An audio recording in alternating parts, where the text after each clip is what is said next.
우리를 애워싸고 계신 하나님의 임재를 의식하면서 천천히 깊은 들숨을 쉬십시오.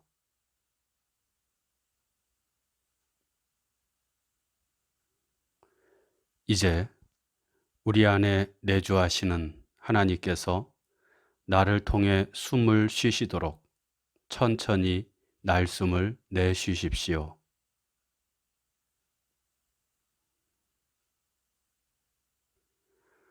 이렇게 천천히 몇 번 들숨과 날숨을 반복하며 하나님의 임재 가운데 머무십시오.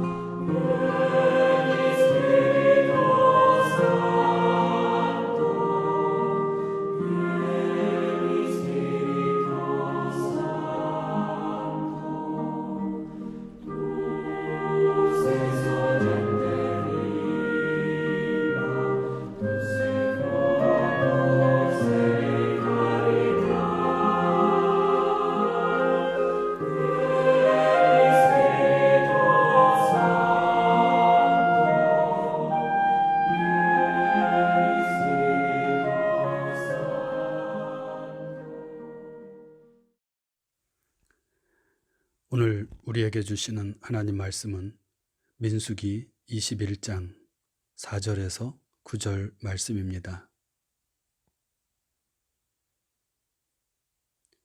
이제 낭독합니다. 하나님 말씀에 경청하십시오. 백성이 호르산에서 출발하여 홍해 길을 따라 에돔 땅을 우회하려 하였다가 길로 말미암아 백성의 마음이 상하니라. 백성이 하나님과 모세를 향하여 원망하되 어찌하여 우리를 애굽에서 인도해내어 이 광야에서 죽게 하는가? 이곳에는 먹을 것도 없고 물도 없도다. 우리 마음이 이 하찮은 음식을 싫어하노라 하매 여호와께서 불뱀들을 백성 중에 보내어 백성을 물게 하심으로 이스라엘 백성 중에 죽은 자가 많은지라. 백성이 모세에게 이르러 말하되 우리가 여호와와 당신을 향하여 원망함으로 범죄하였사오니 여호와께 기도하여 이 뱀들을 우리에게서 떠나게 하소서. 모세가 백성을 위하여 기도하매 여호와께서 모세에게 이르시되 불뱀을 만들어 장대 위에 매달아라. 물린 자마다 그것을 보면 살리라. 모세가 놋뱀을 만들어 장대 위에 다니 뱀에게 물린 자가 놋뱀을 쳐다본 즉 모두 살더라. 주신 말씀을 잠시 묵상합니다.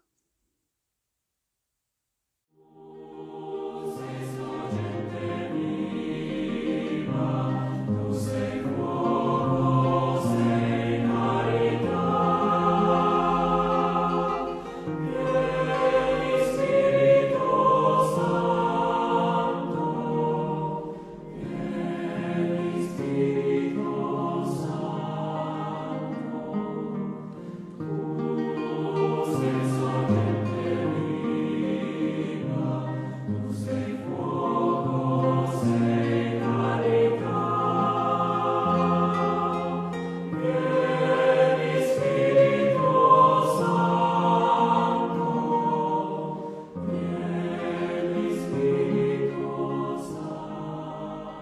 40년 광야 유랑 생활 후 이스라엘 백성들이 약속의 땅 가나안에 가까이 왔을 때 백성 중에 많은 사람이 불뱀에 물려 죽는 사건이 발생했습니다.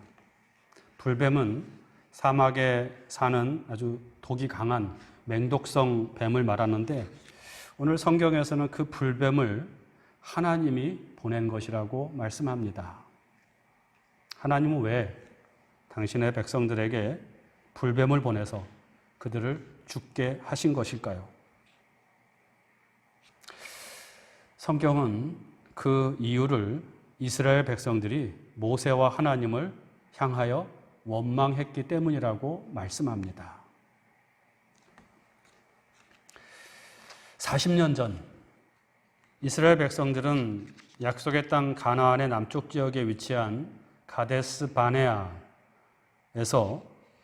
가나안 땅을 미리 돌아본 정탐꾼들의 아주 부정적인 보고, 즉 가나안 땅은 적과 꿀이 흐르는 좋은 땅이지만 이미 그 땅에는 힘센 부족들이 살고 있고 그 성읍들은 너무나도 견고하기 때문에 우리가 그 땅을 차지할 수 없다. 우리는 그들을 이길 수가 없다. 그런 이야기를 듣고 절망에 빠져서 하나님을 원망하고 지도자 모세를 죽이려고까지 하였었습니다. 하나님께서는 이러한 이스라엘 백성들의 배은 망덕과 믿음 없음에 분노하시면서 이스라엘로 하여금 40년 광야 유랑 생활을 시작하게 하셨습니다. 그리고 40년이 지나 이스라엘은 다시 그 가데스 바네아에 이르게 됩니다. 오늘 말씀 앞에 민수기 20장 1절에 이렇게 되어 있습니다. 첫째 달에 이스라엘 자손 곧 온 회중이 신 광야에 이르러 백성이 가데스에 이르더니 미리암이 거기서 죽음에 거기에 장사되니라. 가데스에 이르렀다고 되어 있는데 이 가데스가 가데스 바네아를 말하는 것입니다. 같은 이름입니다. 다시 그 가데스 바네아에 돌아온 이스라엘은 그 긴 40년 형벌의 시간을 거치면서 하나님을 신뢰하고 순종하는 참 하나님의 백성으로 변화되었을까요? 애석하게도 그렇지 않았던 것 같습니다. 이스라엘은 여전히 광야에서 먹을 것이 없고 마실 물이 없다고 하나님과 모세를 원망하고 불평했다는 것이 오늘의 말씀입니다. 이스라엘 백성들이 하나님과 모세를 향하여 원망과 불평을 터뜨린 그 1차적인 이유는 또다시 광야 생활을 시작하게 되었기 때문입니다. 민수기 20장 14절 이하에 보면 모세는 가데스에서 에돔 왕에게 사신을 보냅니다. 가데스에서 가나안 땅으로 들어가려면 반드시 에돔 땅을 통과해야 했다고 합니다. 그것이 가장 지름길이기도 했고요. 그래서 모세는 에돔 왕에게 먼저 사신을 보내서 우리 이스라엘 백성들이 그 땅을 좀 통과할 수 있도록 우리가 조용히 통과할 테니까 통과할 수 있도록 길을 좀 열어달라고 사신을 통해서 부탁을 한 것입니다. 하지만 에돔 왕은 모세의 간곡한 제안을 거절해버립니다. 결국 이스라엘은 에돔 땅을 우회하는 경로를 택할 수밖에 없었는데 그 길은 자신들이 걸어온 광야로 되돌아가는 길이었습니다. 40년 광야 생활을 하다가 드디어 가나안 땅의 목전에 이르렀는데 또다시 광야길로 나가게 된 이스라엘 백성들의 마음이 어떠했겠습니까? 4절 말씀입니다. 백성이 호르산에서 출발하여 홍해길을 따라 에돔 땅을 우회하려 하였다가 길로 말미암아 백성의 마음이 상하니라. 백성의 마음이 상했다. 이 마음이 상했다는 말은 더 이상 참을 수가 없어서 화가 폭발한 상태를 나타내는데요. 이스라엘 백성들의 마음이 그랬다는 것입니다. 마음이 상하여 흥분한 백성들은 모세에게 달려가서 소리칩니다. 5절 말씀이죠. 백성이 하나님과 모세를 향하여 원망하되 어찌하여 우리를 애굽에서 인도하여 내어 이 광야에서 죽게 하는가? 이곳에는 먹을 것도 없고 물도 없도다. 우리 마음이 이 하찮은 음식을 싫어하노라 하매. 충분히 이해가 되는 상황입니다. 다시 그 지긋지긋한 광야 생활을 해야 한다고 생각하니 끔찍했던 것이죠. 제가 이스라엘 백성의 처지에 있다면 저도 아마 똑같이 행동하지 않았을까 싶습니다. 이스라엘이 화를 내며 하나님을 원망한 것은 당연한 일처럼 보입니다. 하지만 하나님은 이러한 이스라엘의 행태에 분노하십니다. 그리고 불뱀을 보내서 불평하는 백성들을 물어 죽게 하십니다. 하나님이 좀 너무하신다는 생각이 들기도 하지만 여기에 나타난 하나님의 뜻에 대해서는 나중에 좀 생각해 보기로 하고요.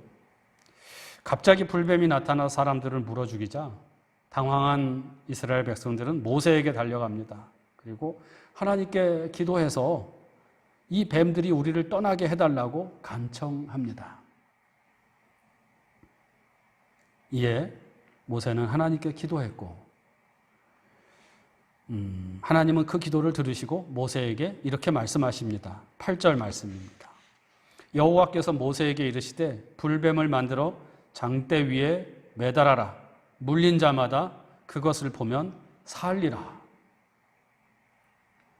모세는 하나님의 말씀에 따라 불뱀을 상징하는 놋뱀을 만들어서 장대에 매답니다.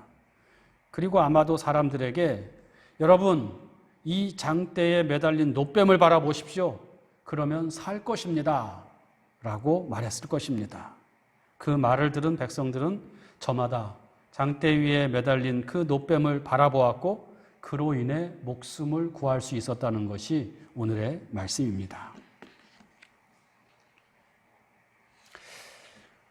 오늘 말씀에는 여러 가지 메시지와 또 의미가 들어있는데 특별히 저는 오늘 말씀이 우리에게 하나님의 구원의 도구에 대해서 말씀하고 있다고 보여집니다. 오늘 말씀에서 그 하나님의 구원의 도구는 엉뚱하게도 이스라엘 백성들을 물어 죽인 불뱀을 상징하는 놋뱀이었습니다. 모세가 만들어서 장대에 높이 매달은 놋뱀을 보는 자는 구원을 받게 된다는 것입니다. 하나님은 왜 하필 이 구원의 도구를 놋뱀으로 삼으셨을까요? 이스라엘 백성들을 구원하려면 좀 더 좋은 방법들이 얼마든지 있었을 것 같습니다. 가령 이스라엘 백성들이 광야에서 항상 메고 다닌 법궤를 바라보라고 할 수도 있었겠고요. 좀 더 멋지고 신령해 보이는 물건을 통해서 구원의 능력을 나타내 보일 수도 있었겠습니다. 하지만 불뱀을 상징하는 놋뱀은 구원의 도구로서 적절치 않아 보입니다. 그것은 방금 전 이스라엘 백성들을 물어 죽였던 것이고 그래서 이스라엘 백성들에게 공포감을 주고 혐오스러우며 쳐다보기도 싫은 물건이기 때문입니다. 그리고 놋뱀을 장대에 매달고 그것을 바라보며 살 수 있다고 하는 것은 자칫 이스라엘 백성들에게 새로운 우상을 숭배하는 결과를 초래할 수 있습니다. 이것은 실제로 이스라엘 역사에서 발생한 일입니다. 열왕기하 18장 4절에 이런 말씀이 있습니다. 그가 히스기야 왕을 말하는데요. 그가 여러 산당들을 제거하며 주상을 깨트리며 아세라 목상을 찍으며 모세가 만들었던 놋뱀을 이스라엘 자손이 이때까지 향하여 분향함으로 그것을 부수고 느후수단 놋조각이라고 일컬었더라. 히스기야 왕이 그동안 이스라엘 백성들이 섬기던 우상들을 다 부숴버렸다는 말씀인데 그 우상들 중에 모세가 만들었던 놋뱀도 있었다는 것입니다. 이스라엘 백성들은 과거 광야에서 자신의 선조들이 놋뱀을 보고 목숨을 보존했던 것을 생각하면서 놋뱀을 만들어서 그 앞에 분향을 하고 그것을 섬겼던 것이죠. 놋뱀을 하나님처럼 섬기고 있었던 것입니다. 명백한 우상 숭배입니다. 이처럼 놋뱀은 구원의 도구 혹은 상징으로서는 적절치 않아 보입니다. 그런데 왜 하나님은 이스라엘 백성들에게 구원받으려면 장대에 매달린 놋뱀을 바라보라고 말씀하신 것일까요? 왜 하필 그 놋뱀을 구원의 도구로 삼으신 것일까요? 사건이 일어날 당시 이스라엘 백성들의 입장에서 한번 생각을 해봅니다. 이스라엘 백성들이 모세와 하나님을 향하여 원망하자 갑자기 불뱀이 나타나서 닥치는 대로 사람들을 물어 죽였습니다. 이 아비규환의 상황에서 이스라엘 백성들은 왜 이런 상황이 발생했는지 생각했을 것입니다. 그리고 곧 그것은 하나님을 원망한 자신들의 죄 때문이라는 것을 깨닫습니다. 하여 이스라엘 백성들은 모세에게 달려가서 7절 말씀에 우리가 여호와와 당신을 향하여 원망함으로 범죄하였사오니 여호와께 기도하여 이 뱀들을 우리에게서 떠나게 하소서 하고 간청한 것입니다. 이스라엘에게 불뱀은 자신들의 죄에 대한 하나님의 심판의 도구였던 것입니다. 그래서 불뱀을 바라보면 두렵기도 했겠지만 동시에 하나님의 인도하심을 믿지 못하고 하나님의 은혜를 잊어버리고 불평과 불만으로 하나님을 대적했던 자신들의 죄가 떠올랐고 그 죄의 결과가 어떠한 것인지가 떠올랐을 것입니다. 동시에 그 불뱀을 바라보면서 다시는 불신과 배은망덕으로 하나님을 대적하지 않으리라는 회개, 돌아섬이죠. 이 돌아섬의 다짐을 하였을 것입니다. 이렇게 보면 하나님께서 왜 불뱀을 상징하는 그 놋뱀을 바라보면 살 것이라고 말씀하셨는지 이해가 됩니다.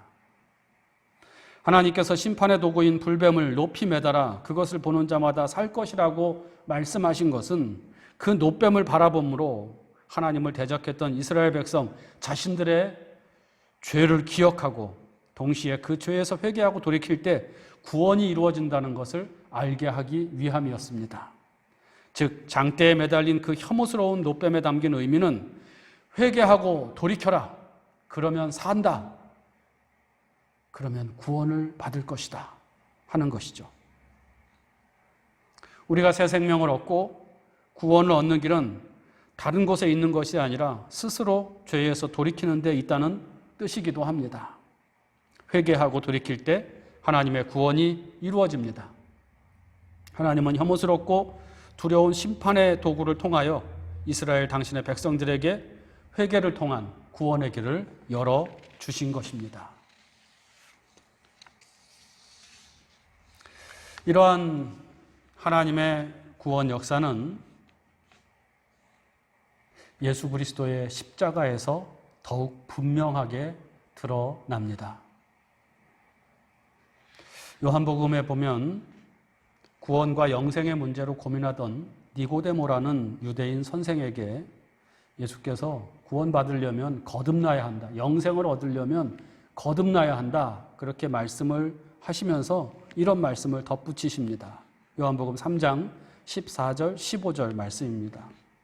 모세가 광야에서 뱀을 든 것 같이 인자도 들려야 하리니 이는 그를 믿는 자마다 영생을 얻게 하려 하심이라.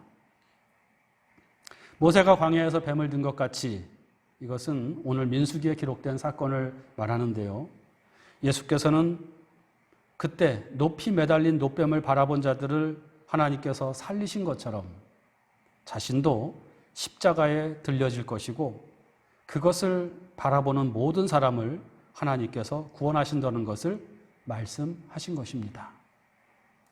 십자가가 하나님의 도구이고 하나님의 구원의 도구이고 하나님은 십자가를 통하여 우리를 구원하신다는 말씀입니다. 그런데 이 십자가는 로마 제국의 가장 끔찍하고 혐오스러운 사형 틀입니다. 그것은 수치와 모욕의 상징이고 어찌 보면 심판의 도구입니다. 사도 바울의 말대로 십자가는 유대인에게는 꺼리끼는 것이고 이방인에게는 미련한 것이다. 그런 것이죠. 하지만 하나님께서는 그 십자가를 통하여 세상 모든 사람들을 구원하십니다.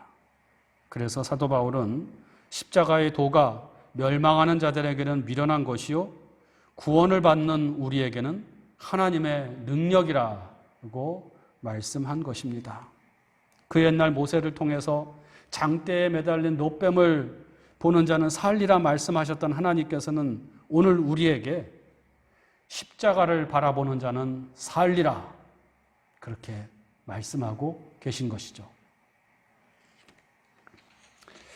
십자가를 바라본다는 것은 그 십자가 안에 어떤 마술적인 힘이 있다고 믿는 것이 아닙니다. 십자가를 바라보는 것은 그 옛날 광야에서 노뱀을 바라보던 이스라엘 백성들처럼 자신이 하나님과 사람 앞에 죄를 지었음을 고백하는 것입니다. 그리고 그리스도께서 지신 십자가는 사실 내가 지고 가야 할 십자가 형틀임을 자각하는 것입니다. 그리고 동시에 십자가를 바라보는 것은 이기적인 욕망을 추구하던 삶에서 방향을 전환하여 하나님의 선하신 뜻을 추구하는 삶을 살기로 결단하는 것입니다. 더 많은 소유와 더 높은 지위와 더 큰 성공을 추구하던 삶에서 돌이켜서 더 낮은 곳으로 내려가는 것이고 높이가 아닌 깊이를 추구하는 삶을 사는 것이고 마음을 더 넓게 갖는 것입니다. 나의 이익만을 추구하던 삶에서 돌이켜서 함께 행복한 삶을 추구하는 것입니다. 이렇게 십자가를 바라보는 사람은 하나님이 주시는 새 생명을 얻고 새 사람이 되고 새로운 삶을 살아갑니다. 곧 구원과 영생의 삶입니다. 주님의 십자가를 묵상하며 그 길을 따라가는 사순절이 깊어져 갑니다. 십자가에 달리신 주님을 더 깊이 묵상하십시오. 그 십자가를 바라보면서 하나님으로부터 멀리 떠나 있는 자신의 모습을 발견하고 다시 돌이켜 하나님을 향하여 나아갈 수 있기를 바랍니다. 하나님의 뜻을 추구하며 믿음으로 그 길을 걸어가십시오. 십자가의 길을 걸어가는 여러분들에게 하나님께서 구원과 회복과 치유의 빛을 비추어 주시기를 바랍니다. 묵상합시다. 불뱀을 바라보는 자는 살리라는 하나님의 말씀을 묵상합시다. 오늘 이 하나님의 말씀은 그리스도 예수의 십자가를 바라보면 살리라는 말씀으로 우리에게 들려옵니다. 십자가 앞에서 죄를 자복하고 새로운 삶을 살기로 결단합시다. 주님의 십자가를 깊이 묵상합니다.